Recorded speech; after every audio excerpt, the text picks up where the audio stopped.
À partir de janvier 1954, les Français ne parviennent plus à contrer les offensives du Viet Minh sur le Laos. À Điện Biên Phủ, le 13 mars marque le début de la dernière bataille décisive. Après 56 jours de combats intenses, le 7 mai, les combattants vietnamiens auront raison de l'ultime résistance française. Les accords de Genève le 21 juillet 1954 mettent fin à la guerre de l'Indochine. La guerre de l'Indochine, nous l'avons dit, était un front chaud dans une guerre froide, dans un contexte de rivalité entre le bloc occidental et le camp communiste. Nous retrouvons François Joyaux, professeur des universités, auteur d'une dizaine de livres sur l'Indochine, dont la nouvelle Histoire de l'Indochine française, publiée aux éditions Perrin.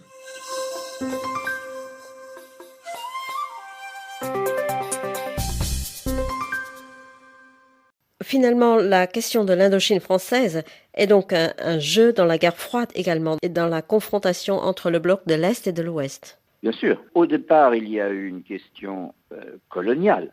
Les Américains n'étaient pas d'accord pour le retour de la France, et puis il y avait un mouvement nationaliste et un mouvement communiste en Indochine très puissant, et donc il était évident à partir de 1945 qu'il allait falloir décoloniser. La grande question était de savoir comment décoloniser. Il faut bien voir, si vous voulez, que le problème indochinois est particulier en ce sens que les Français ont eu en face d'eux un parti communiste à l'époque de la guerre froide. On a souvent comparé la décolonisation française en Indochine, qui aurait été ratée, avec la décolonisation anglaise en Inde, qui aurait été réussie. Mais il faut bien constater, il faut bien tenir compte du fait que les deux situations étaient radicalement différentes. Les Anglais avaient en face d'eux un parti national, un parti nationaliste, qui était le Congrès national indien, qui n'était pas un parti communiste. Donc, dans le contexte de la guerre froide, de la rivalité Est-Ouest, entre le bloc occidental et le bloc communiste, la situation des Anglais était, je ne dis pas qu'elle était facile ou confortable, mais elle était moins difficile, moins tranchée qu'en Indochine. Au contraire, la France, elle, dans ce contexte de guerre froide, avait en face d'elle un parti communiste qui était effectivement le plus fort, le plus dynamique, qui a pris l'initiative et qui a doublé le parti national du Vietnam. Mais enfin, cette situation, si vous voulez, ce face-à-face avec un parti communiste a été une des spécificités de la décolonisation en Indochine. Monsieur Joyaux, ce sera ma dernière question. Et en fait, cet affrontement entre la Chine et la France, une puissance coloniale en Indochine à l'époque, se termine par les accords de Genève, comme vous venez de l'évoquer. Et justement, là encore, la Chine a gagné sur beaucoup de tableaux. Si vous voulez, la Chine, elle a gagné à Genève tout simplement parce que la Chine a gagné à Dien Bien Phu. Encore une fois, j'ai essayé de prouver dans ce livre comment c'est bien évidemment le peuple vietnamien qui a fait les frais de cette bataille.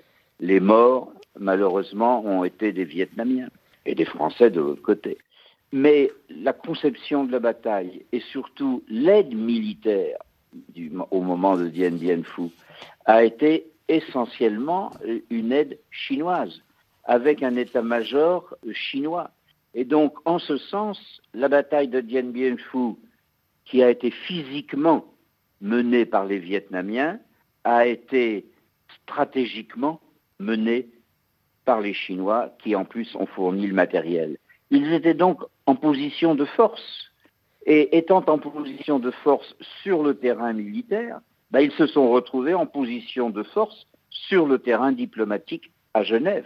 Et donc, il est parfaitement logique que le règlement de Genève ait été assez favorable aux Chinois et assez défavorable à ce qu'on appelait le Viet Minh, c'est-à-dire au parti communiste vietnamien. D'ailleurs, par la suite, le parti communiste vietnamien l'expliquera dans le détail comment il s'est trouvé trahi par la Chine au moment de Genève. C'est pas moi qui invente ça, il suffit de lire les livres blancs vietnamiens, nord-vietnamiens à l'époque, où il y avait deux Vietnams avant 75, les livres blancs, et puis surtout celui au moment du conflit sino-vietnamien de 1979, les livres blancs sont fort clairs. Le Vietnam se trouvait trahi par la Chine.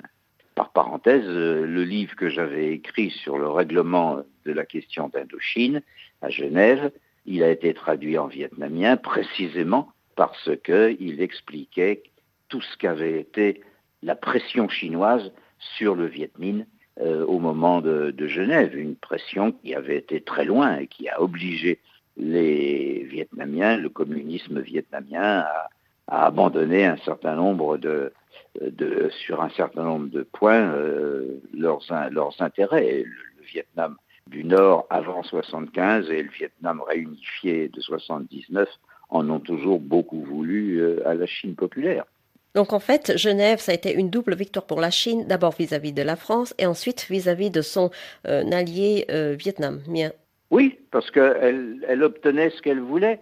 Ce qu'elle voulait, c'était avoir, on revient au 19e siècle, elle voulait avoir un glacis qui protège sa frontière sud. Eh bien, avec le Nord-Vietnam, même coupé en deux, au 17e parallèle, avec le Nord-Vietnam, elle avait ce glacis. Et elle l'avait d'autant plus facilement que toutes les ressources, et je pense surtout au riz, étaient dans le sud-Vietnam. Donc le Nord-Vietnam, coupé du sud, se retrouvait très dépendant de la Chine. Autrement dit, la Chine était maîtresse du jeu, maîtresse de ce glacis qu'elle a toujours voulu restaurer depuis la période impériale, en passant par la période républicaine jusqu'à la période des socialistes, de la République populaire. Merci, professeur François Joyaux, professeur des universités. Vous avez enseigné à Sciences Po, à la Sorbonne et à l'INALCO. Vous êtes auteur de nombreux livres sur l'Indochine, sur l'Extrême-Orient, tels que Nam Phuong, la dernière impératrice du Vietnam, ou La Chine face au monde, ou encore La politique extérieure de la Chine populaire. Et vous venez de publier Nouvelle histoire de l'Indochine française chez Perrin.